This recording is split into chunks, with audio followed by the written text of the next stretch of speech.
All right, everybody. How's it going in the Temple of Surrender? All right, Leslie, I just want to thank you for everything you've said tonight. I you're loved welcome. I loved your meditation and I loved everything you've just said. Oh, thank you. Yeah, I and had a good time doing it. I could tell.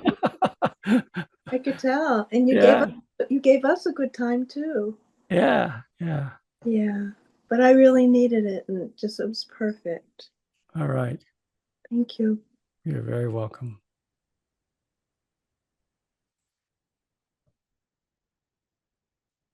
All right, who else? He's ready to pop. Jennifer. Yes, I have a couple things that resonated while you were talking and then came into question.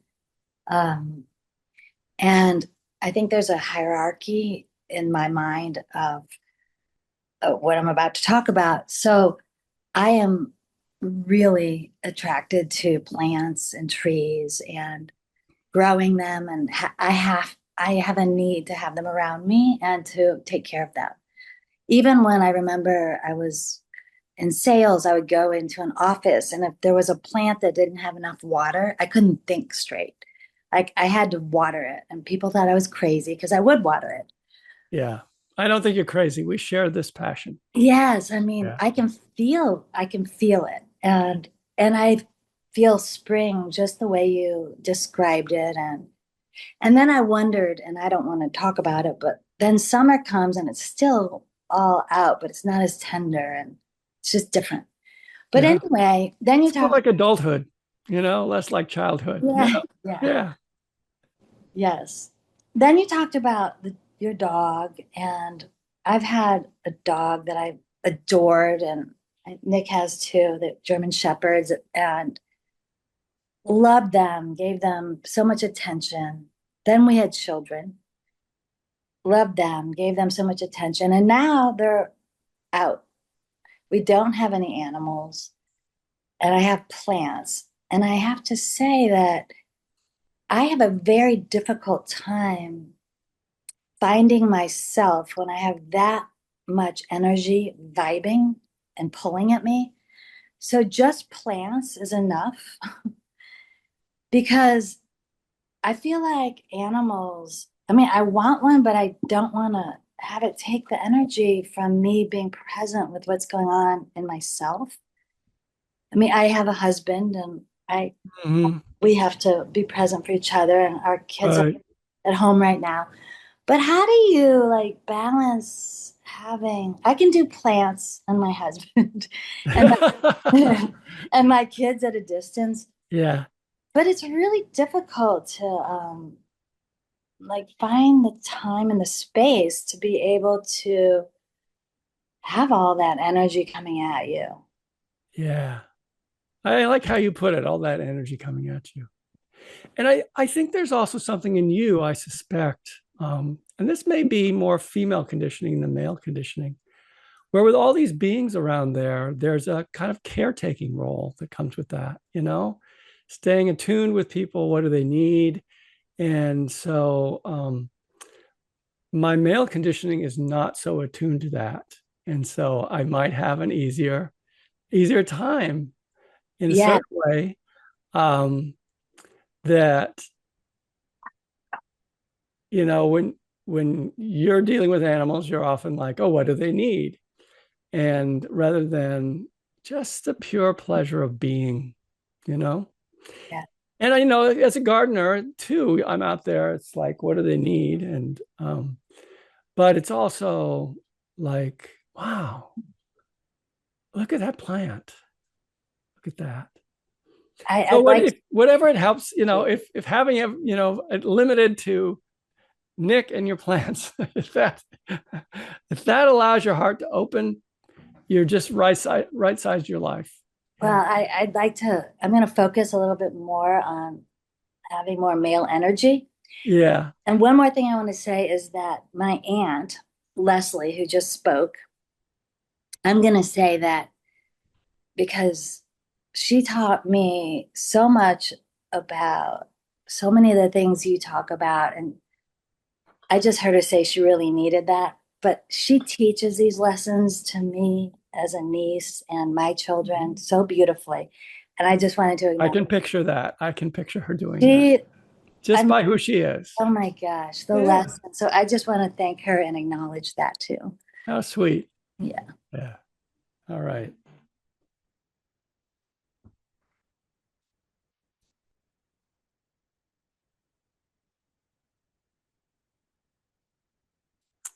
All right. Who else?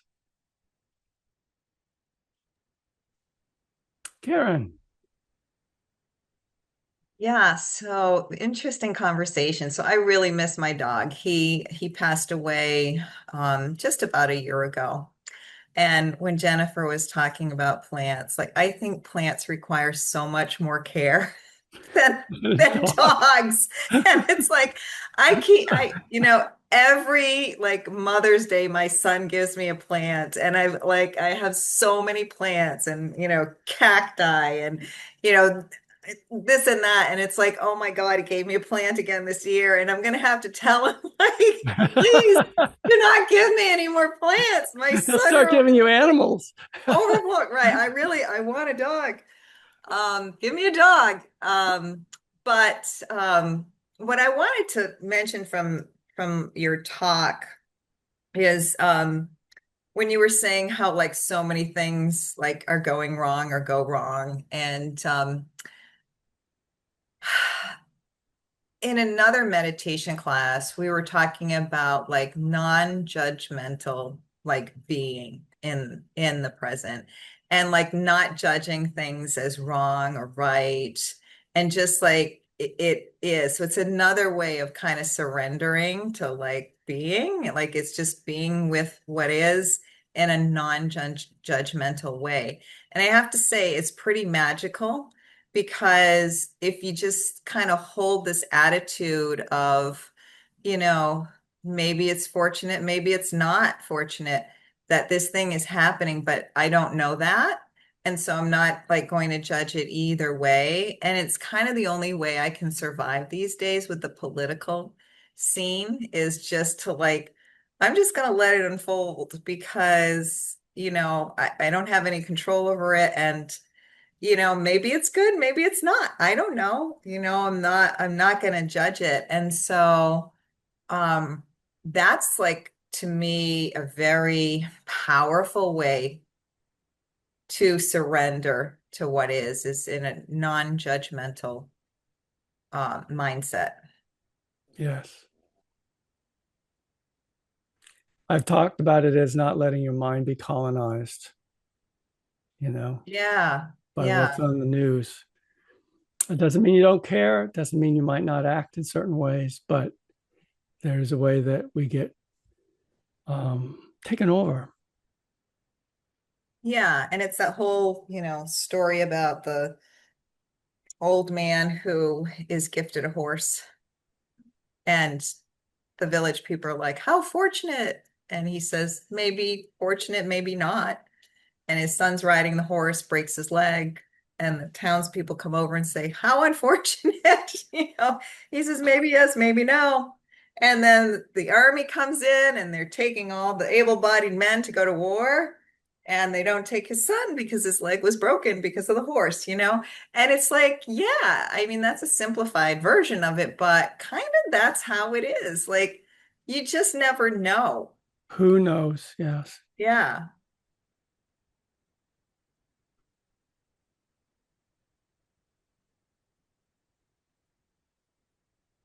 Not knowing is a great place to be. It's kind of a non judgmental presence.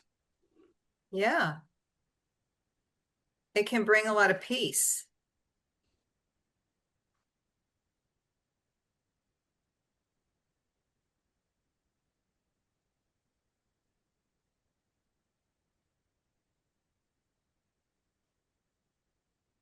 You could have a plant sale.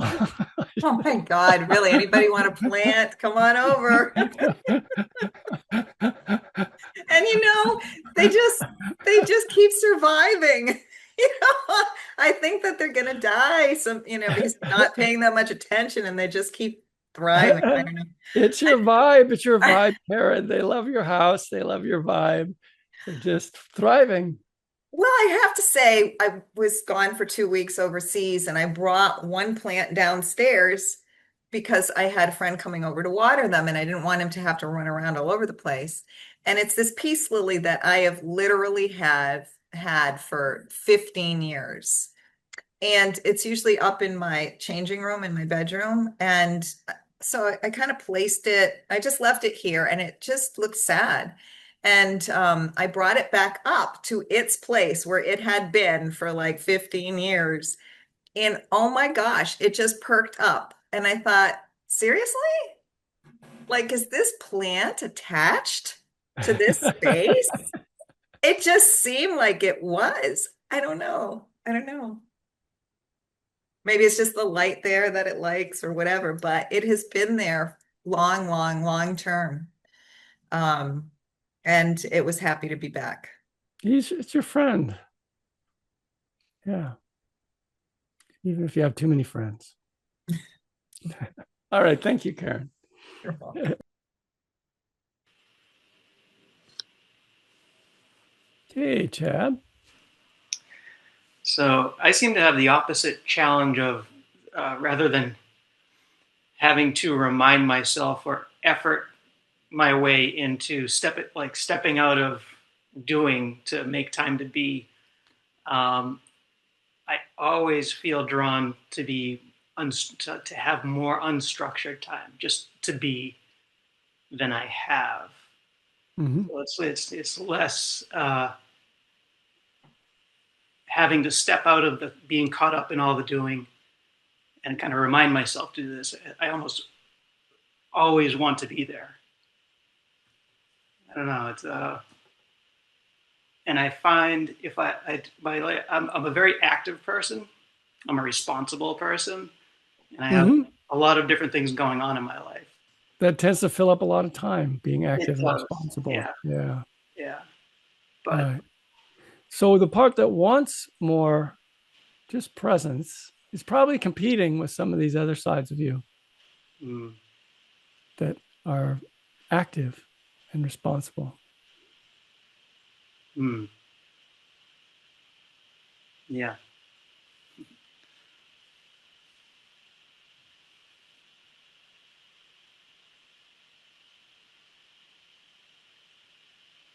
Yeah, I'm not sure. It's kind of an incomplete thought, but that's what was coming to me. Yeah.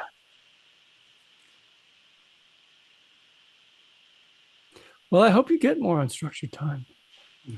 This would be nice. Yeah, you have to work for it, I think. It has to be a priority.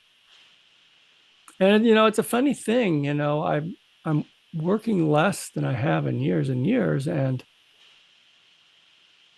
I feel almost as busy, so how does that work? I think you actually have to make the time to have nothing to do. Yeah, in order for the busyness to be healthy, it kind of has to come out of the pause, the place of being. Yeah. So there's a balance there. I mean, we're alive, so we're always drawn to do, right? We're never going to stop doing. But no, these bodies like to move.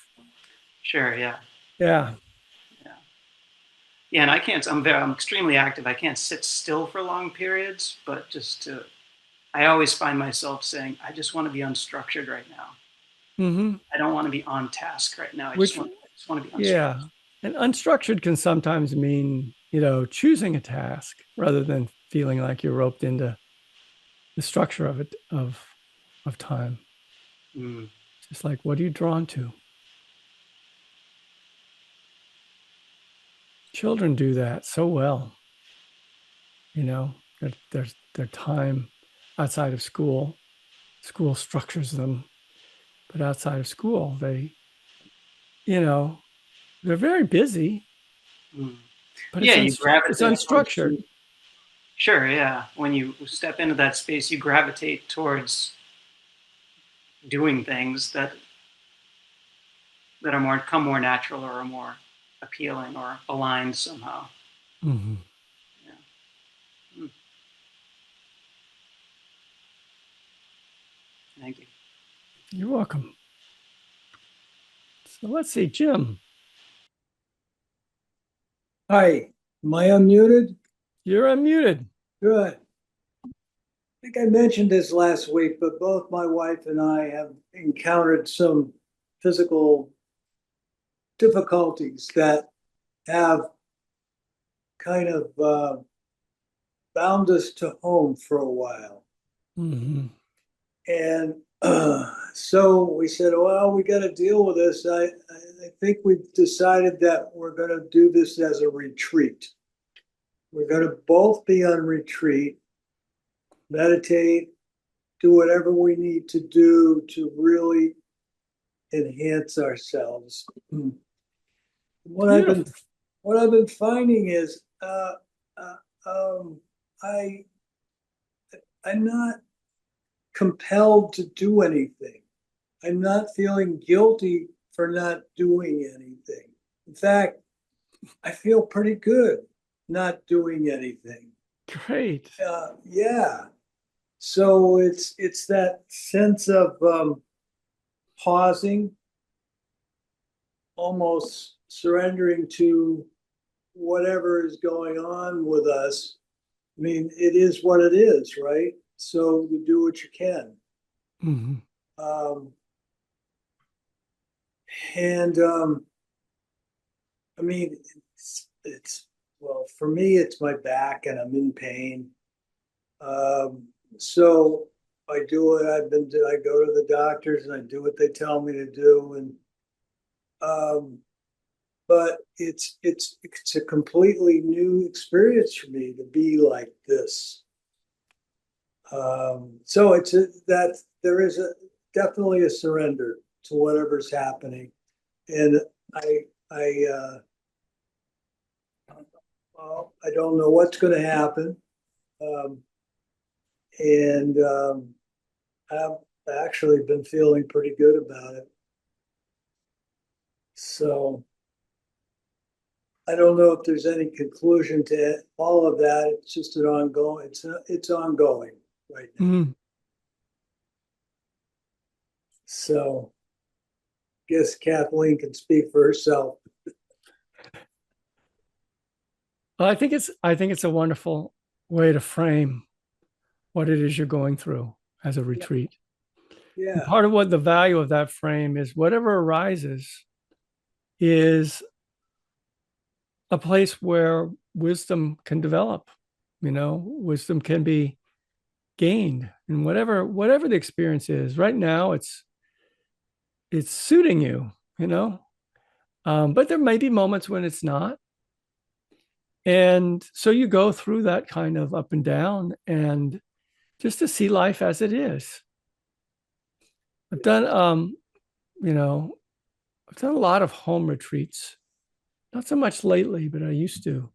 Um, and I found them to be very, very helpful because, there can be the tendency, because it's doing an intensive silent retreat at a retreat center is very, very powerful.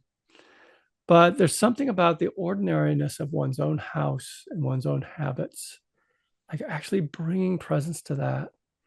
It's very powerful to see, okay, this is life. This is my life for as many, many years as I still have. It's probably going to look a lot like this. So let me sink into it. yeah. Let me be here.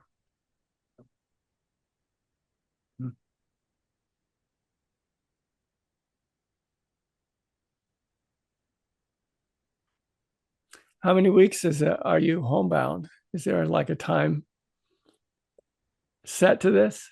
Uh, um, no, there's no time set for it because it all depends on how we're feeling. How you're feeling? Yeah. So, I mean, this has been going on for maybe, 3 or 4 weeks now. For me, Mm-hmm. a little longer for Kathleen. Yeah. So, So it's open ended. It's really open ended. Yeah.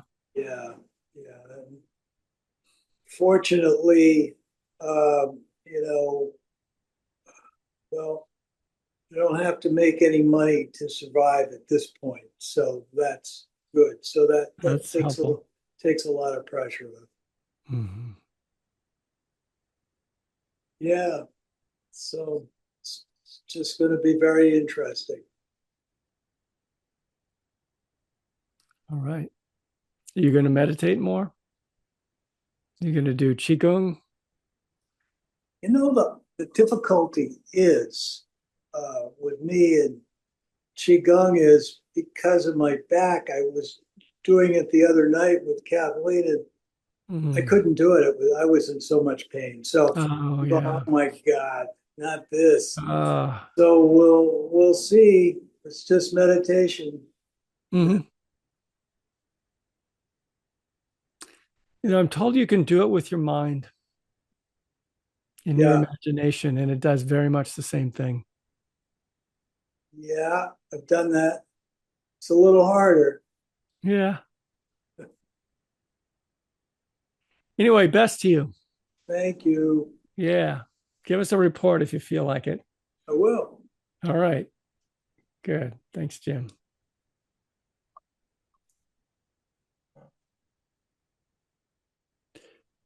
All right. Who else?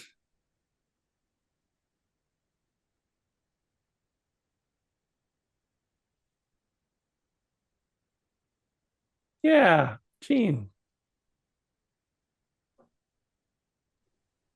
Um, I just wanted to share like an experience from the meditation tonight, if that's okay.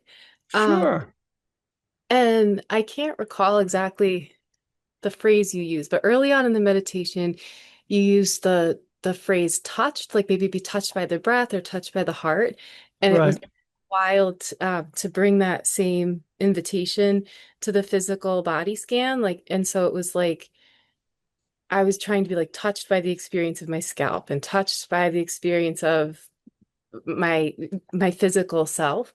And because it's so warm today, I have the window open, and it was so beautiful to kind of surrender to that moment by moment and be touched by the noise of the neighborhood, the birds outside, the breeze. And it was such a just lovely experience. And one thing I've noticed in this course, and I guess I'd be curious to hear your thoughts on this, is when I'm sitting, I'm trying to sit with my hands open, almost in a position of surrender. Normally, when I would meditate, I'd have my hands down on my knees, and there's something about even being open to the experience in that posture that is Mm-hmm. kind of causing my heart to feel open. Um, and then I just had a couple of thoughts. And you're talking about your granddaughter and that, oh, sweetie. Years ago, Krista Tippett had Sylvia Boorstein on her podcast with it was called On Being, and the she had shared this line of when you're feeling anxiety, to really put your hand on your heart and say, "Sweetheart, you're in pain," and just have this be this invitation to like Mm-hmm. open to the experience of your emotional state. And I'm finding through this course. Um, It's just been such a lovely ripple effect in my life. I'm navigating some kind of challenging things, and when I'm finding I have those tendencies to want to control things or react, this course has been an invitation to surrender, and it's been really powerful to be able to drop into my heart space in these moments of distress or overwhelm. And then also to see how that's had an impact on my kids, myself. Like there's a this is silly, but I was thinking it's a terrible analogy, but I was thinking when I turn on the news and I hear all these terrifying things about like the idea of like vectors of disease and things like that that we feel so powerless about. It's like this class feels like the opposite of that. This class feels like this invitation to open your heart and transmit that energy into the world around you and into interactions we have with other people. And I don't know, it's just a powerful, beautiful thing. I'm rambling. I'll stop. Thanks. No, you're doing great. It's so wonderful to hear you say that because that couldn't be more my intention. My intention is to like with so much, so we're being fed so much by fear, to offer nourishment to our hearts. It's really my intention. And it reverberates out, as as you receive it, your children receive it, everybody around you receives it. And just for having sat in your room with the window open and the breeze this evening, and looks like there might be a candle, I just kind of looking at the light on your face and just allowing yourself that. There's something in allowing yourself that is transmissible. We're transmitting all the time our state. We're transmitting our point of view, even when we don't open our mouths. It's being sent out, and so it's wonderful that you give yourself the space to do this. Yeah. Well, And maybe some point your kids will say, "Hey, Mom, maybe you should go meditate." they ask. They'll say, "Is tonight the class?" Yeah. Yeah. Do they comment on what they notice that makes? Oh, it's definitely noticeable. I'm noticeable to me and noticeable to them. Yeah. So thank you for that. All right.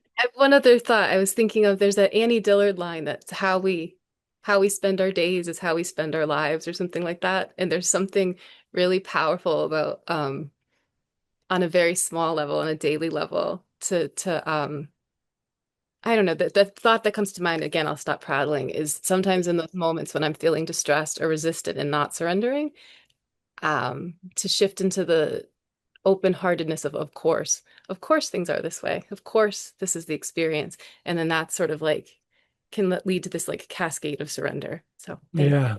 Of course, it's a shit show sometimes. There's nothing wrong here. Yeah. So beautiful. And life really is just walking from the bedroom to the kitchen. It's those simple moments take up almost all the time. And so it's worthwhile to be present for them. All right. So, anyone else? We have a few minutes. Can handle a quicker comment. It's getting dark. I can't see the bumblebees anymore, or the hummingbird. They've probably gone into wherever they go in at night.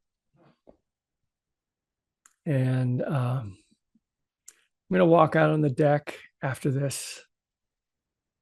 I love the smells of a humid night. And I don't know if you saw the moon yesterday. It was in the west, just a sliver of a moon next to what I presume was Venus. I didn't actually look it up.